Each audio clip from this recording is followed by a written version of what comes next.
welcome into Fantasy Filmball, and we got a special episode here. Today, I am going to be breaking down all of the international contenders that could be submitted from a bunch of different countries around the world. This is going to be a very specialized, very deep dive episode, and if you like what you see here, stay tuned, because I'm going to be doing the same thing for the documentary and the animated category over the next few days. And of course, remember to drop a subscription, drop a comment, let me know what you think, let me know if there's any films that I missed talking about. But without further ado, let's jump in to the Best International Feature category. Now, worth noting, I am doing this video before the Venice Film Festival lineup drops. Oftentimes, we learn about a few extra contenders coming out of here, so maybe this is a little preemptive, but I think post-Cannes, we have a pretty good read on what is coming out of every corner of the world for the remainder of the year. If you don't know how this category works, every country must submit films themselves. So that means there can always be some random things that go wrong every single year. Countries fumble their submissions. For example, last year, France did not submit Anatomy of a Fall and instead went with The Taste of Things, which, although I believe that is a far superior film, unpopular opinion, it did not manage to get a nomination despite making the shortlist. In previous years, we've also had India picking The Last Film Show over RRR. We've also had France picking Les Miserables over Portrait of a Lady on Fire. Now, granted, I don't think that was a bad decision because Les Miserables did end up getting a Best International Feature nomination, but over and over and over again, we see countries fumble the bag. So I am going to try to predict here what each country will submit and what that film's chances might be. So off the top, let's talk about what films won't be submitted for Best International Feature. The first one here is going to be the biggest omission. That is The Seed of the Sacred Fig from Iran. This is one of the best films of the year. I was fortunate enough to see this at the Cannes Film Festival. If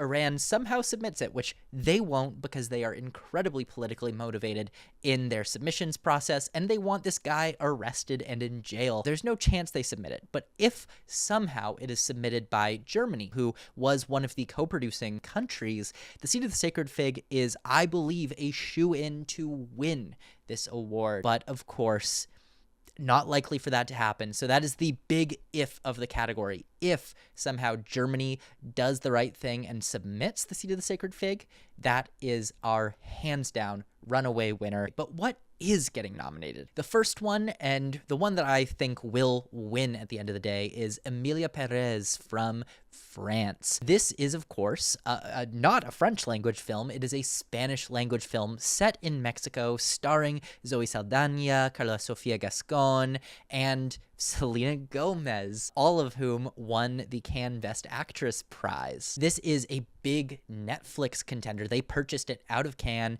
They are planning a massive award season push for the film. Word is this might be their big contender this year. And if that's the case, Netflix has the money to get this into the right places. It also has tech potential in a similar way to how All Quiet on the Western Front did a few years ago. I don't think this is going to be a highbrow crossover film, although this did win 2 prizes at the Cannes Film Festival.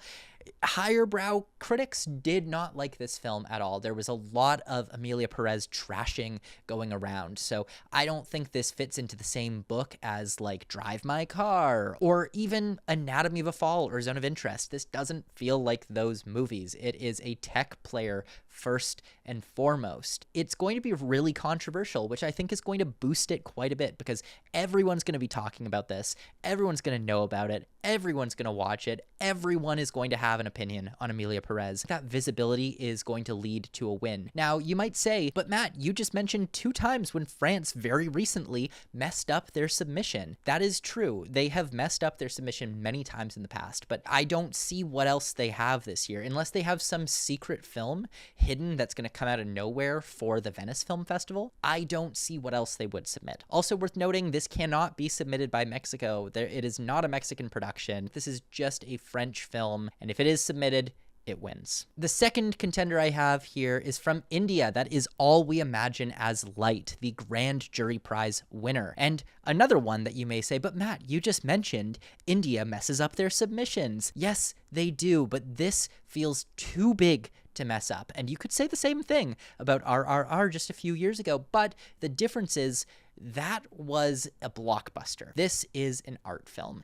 and the prestige around this is so undeniable. Winning the grand prize at the Cannes Film Festival is the biggest honor that India has received in world cinema, probably since Aparajito won the Golden Lion at Venice back in the 1960s. So not since the times of Ray have we seen Indian cinema get this level of recognition. A lot of the arguments that people have made against this film being submitted, which is that Payal Kapadia is no friend of the government of India. Her previous film was not even allowed to screen in India because it was so critical of Modi's government. Even then, Modi, who is very much aware that this director does not like him and has criticized him, he personally tweeted out congratulations to her for winning. The Indian government might not be a fan of Payal Kapadia. However, this film has gotten such large recognition that it would be completely silly to pass up on the chance. The Indian Film Selection Committee that submits films to the Oscars,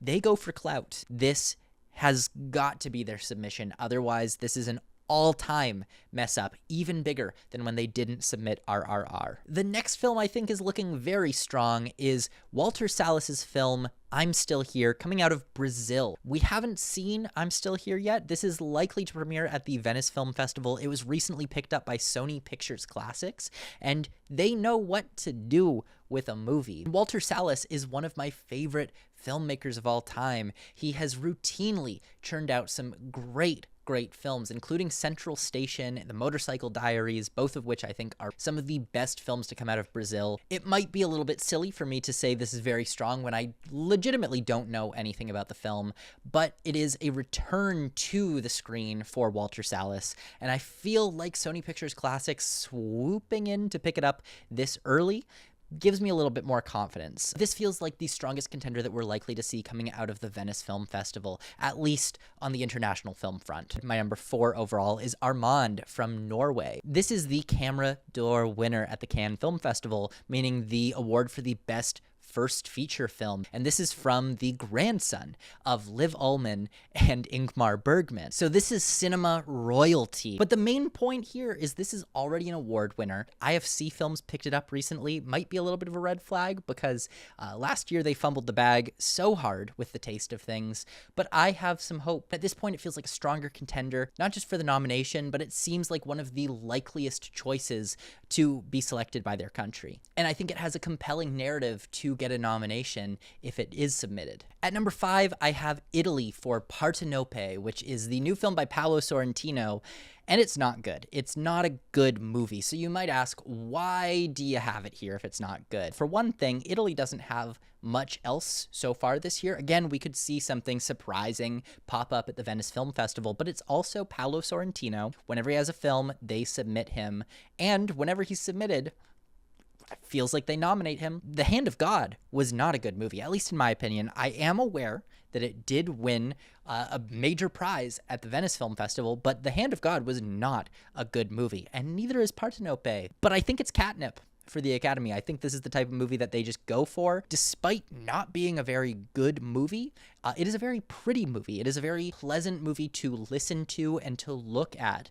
It's when you start putting any thought into it that it really falls apart. The next film is from Denmark, could also be submitted by Sweden, The Girl with the Needle by Magnus von Horn. I was not a fan of this film either. Despite how much I did not really like the film, this ended up with like an 82 out of 100 on Metacritic, which is a really good score. I can't ignore that. People seemed to like the film overall, and though it didn't end up with any prizes, this still feels like a strong contender for a shortlist mention. And if it's on the shortlist, how far away can it be from a nomination? The Girl with the Needle has a lot going for it. It looks good, it sounds good, very similar to Partenope, but the darkness, the bleakness of it, I think is what's holding me back from saying, yeah, let's slot it in for a nomination. This is a depressing film. In the past, I guess it would remind me a little bit of The Painted Bird, which was submitted a few years ago from the Czech Republic. This is slightly less dark, but it has some similar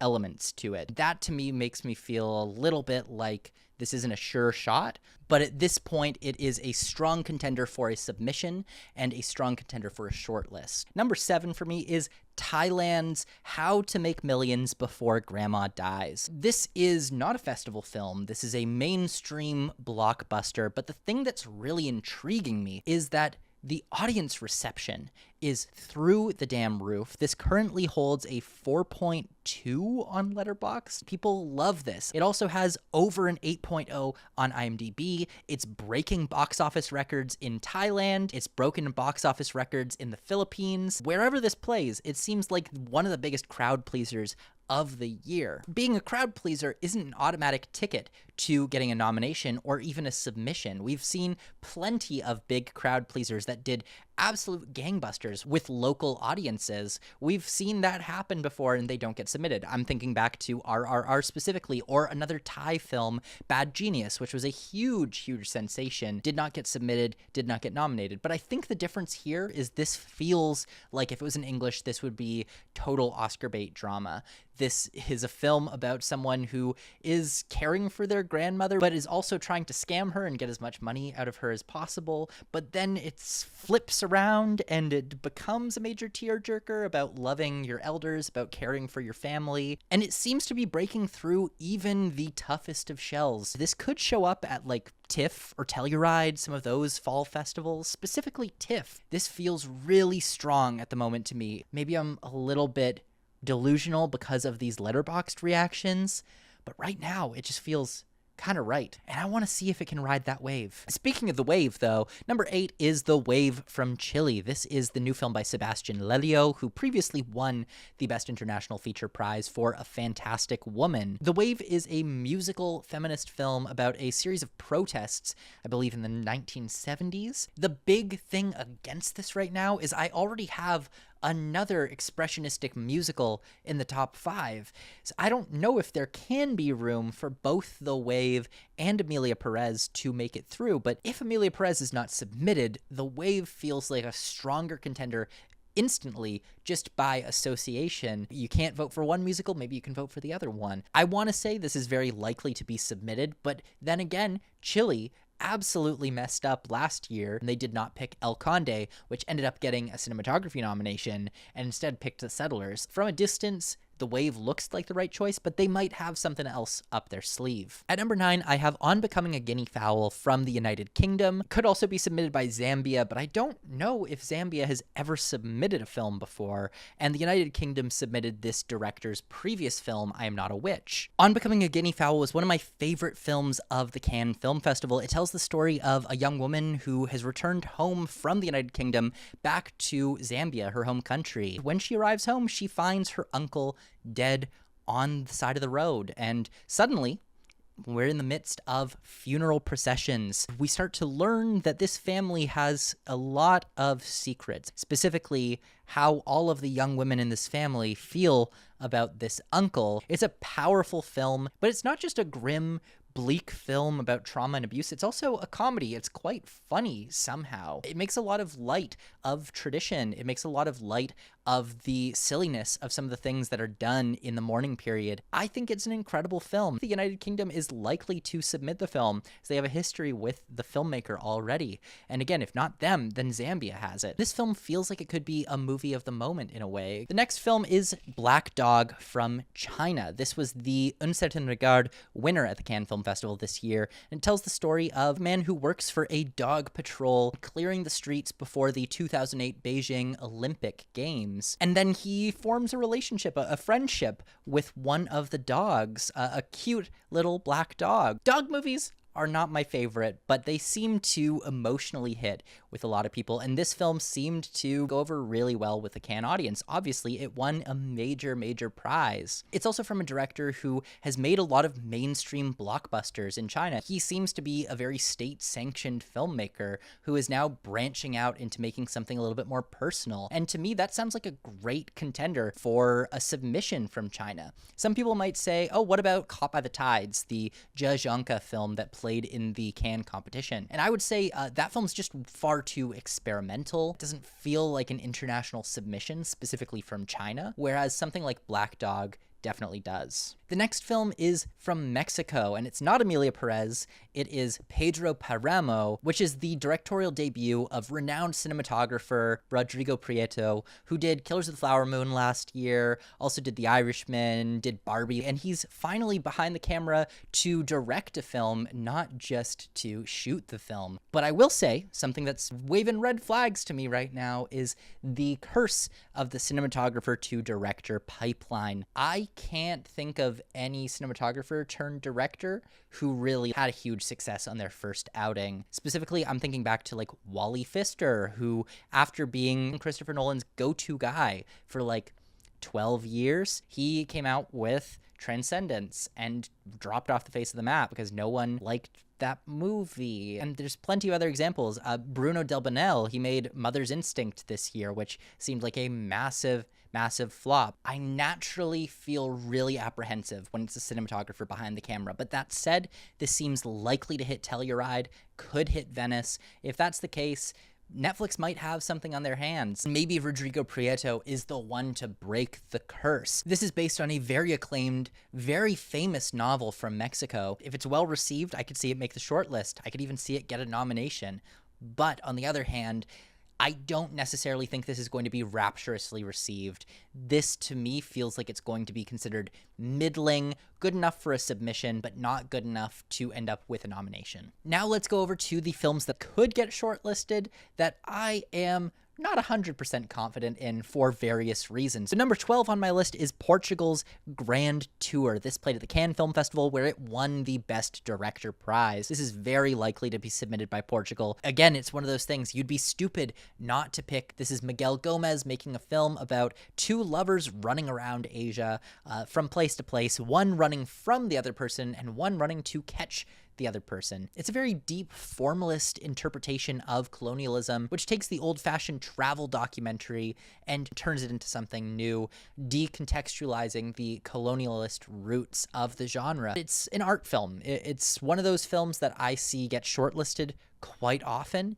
but rarely ever makes the actual nominations. The same way that Saint-Omer from France a few years ago is formally very interesting, but it's cold and it's a little bit slower. It's not the type of film that actually ends up getting nominated, though it often does get shortlisted. The next film is Universal Language, directed by Matthew Rankin from Canada. This is one of the best films of the year. Had me cackling the entire time with the absurdity of the humor.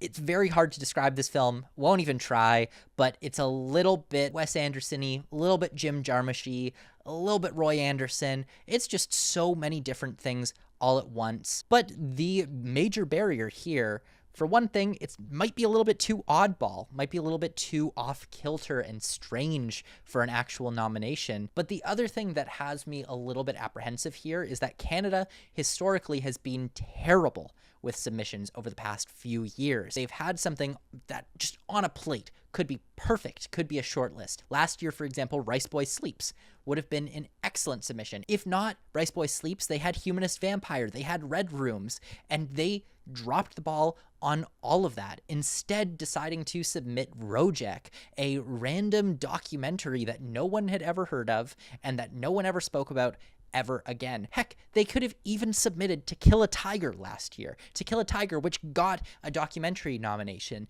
They could have submitted that, but they chose a random other documentary. They've been doing this year after year after year. So I have no faith in Canada to choose Universal Language, despite the fact that this should be a slam dunk submission. But Matthew Rankin does seem to be quite a friend of Telefilm. I really hope this gets submitted. It would be such a good submission, and I think there's an outside chance this could get a nomination. The next on the list is Palestine's To a Land Unknown. This tells the story of two Palestinian refugees who are stranded in Athens trying to get passports to go somewhere else, but they are just stranded, essentially nationless at this point in time. It is a powerful film. To nominate the film could be a very strong choice, really make a stand. On the other hand, Palestine might also submit the documentary film No Other Land, as that film is directly about Israeli settlers taking over a village in the West Bank, so it's much more direct. While I don't think the Academy at large is brave enough to make a statement like nominating a Palestinian film this year, I think that there are going to be some specific voters who are very energized, who are very passionate, who want to speak up for what's right. The next film is from Ireland. It is called Kneecap. This is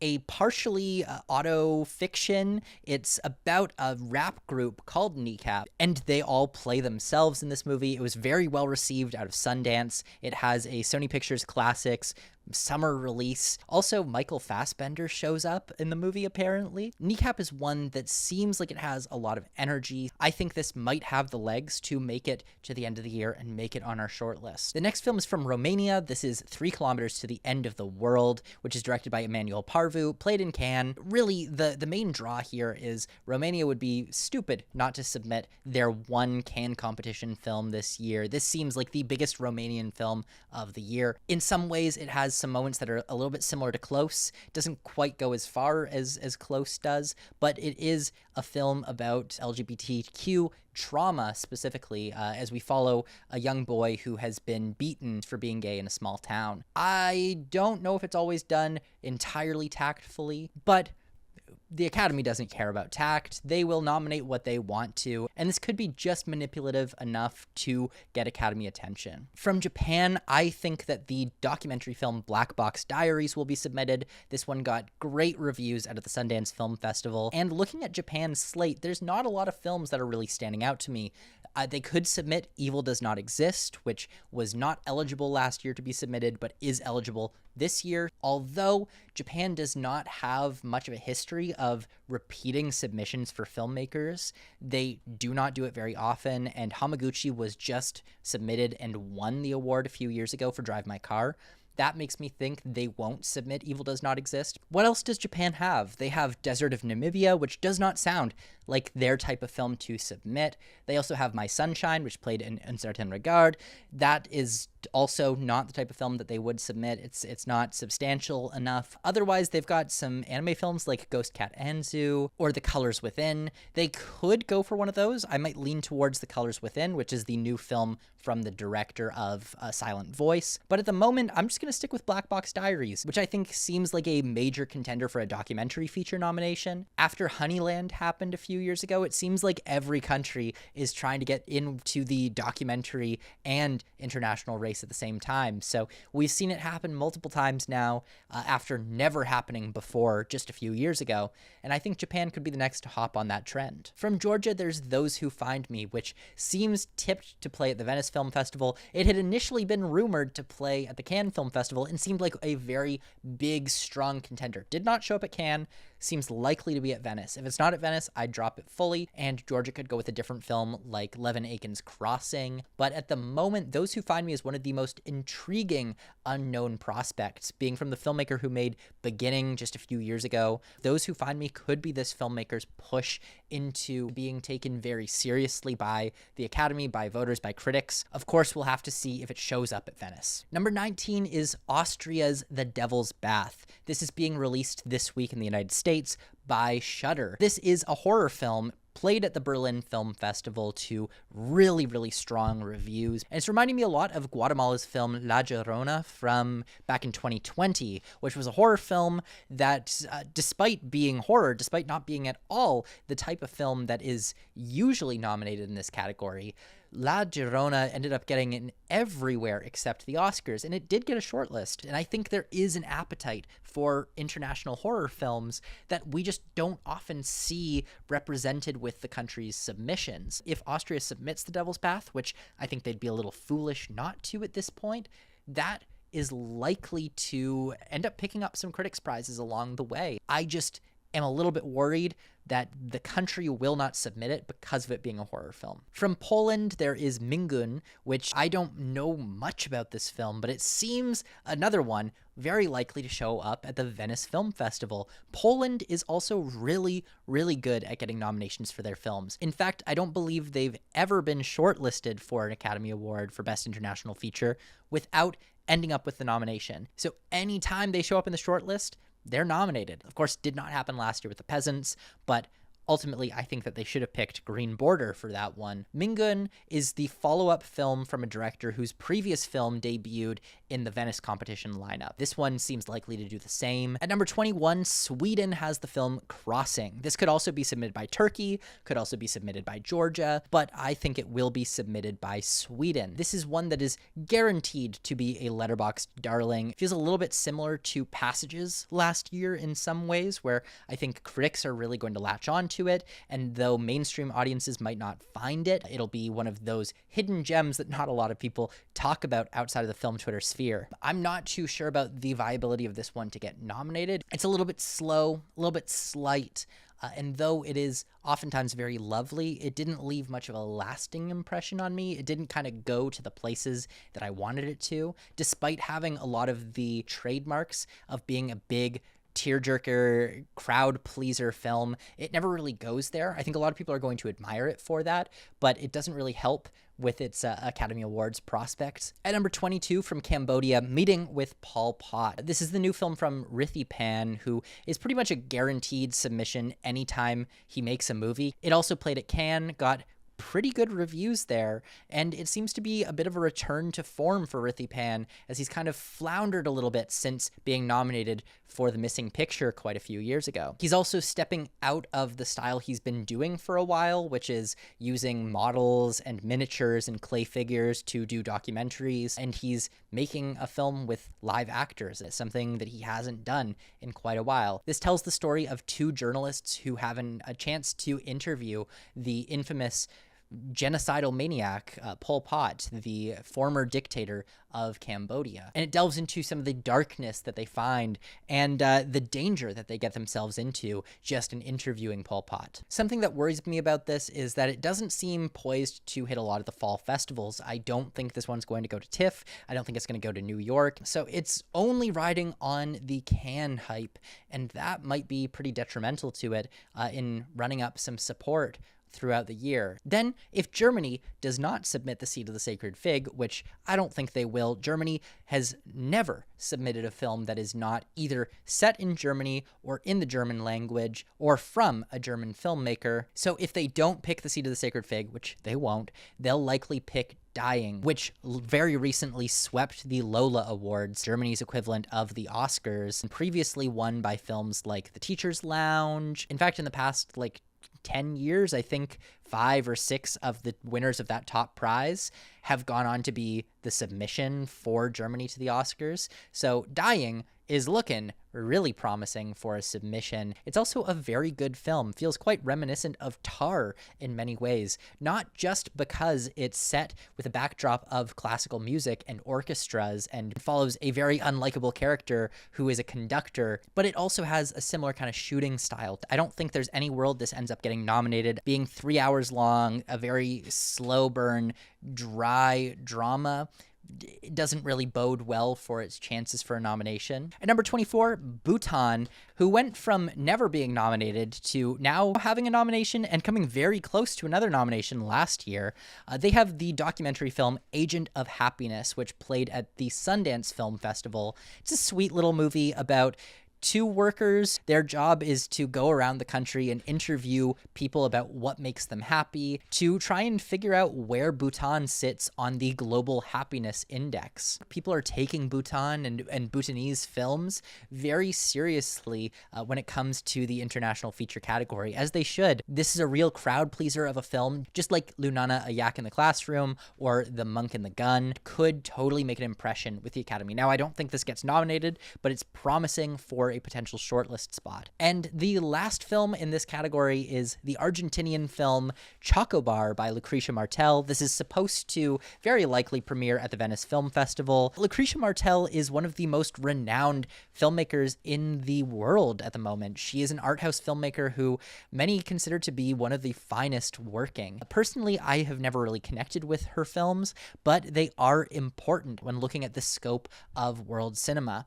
And with this playing at Venice, likely being a contender for a prize there, it feels like a very strong contender for Argentina's submission this year. They also have a few other films, but right now, Chocobar feels like the one I'm leaning towards. Like I mentioned earlier with Grand Tour from Portugal, this is the type of film that gets shortlisted, but it's not the type of film that gets nominated. Lucrecia Martel is a very cerebral filmmaker, like Epicatpong Weres the Cool, who was submitted for Memoria a few years ago from Colombia, but was not nominated. It's the same type of thing where it's the prestige of the film that means it's likely to get a submission, but it's way too heady, way too detached from cinematic conventions to actually get a nomination. That said, Lucrecia Martel, despite making some of the most distant and inaccessible art house films, has a very weird taste in movies.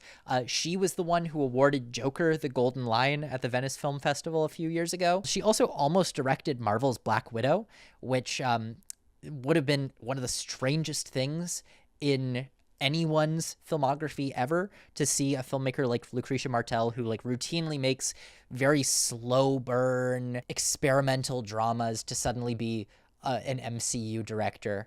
Anyways, though, Chocobar, not a nomination, but a potential shortlist. And here I have 40 more films. I'm not going to run through all of them. There are too many to talk about. I don't want this video to be 2 hours long. Now, there are a bunch of countries I did not talk about here. There will probably be 30 more countries that I didn't touch on that also submit films. But these are all the ones that looked strong to me. Some countries I couldn't find anything about, and so their submissions might just come totally out of nowhere. But normally we have high 80s to mid 90s countries submit. I just gave you 66 films, so hopefully that's something for y'all to work with, something to say, oh, I know what's happening in this category just a little bit. Maybe now you can be a little bit more confident in what is on the horizon for the Best International Feature category. This is always one of my favorite categories to predict far in advance because there are so many variables. Not only do we have to think, are the movies going to be good?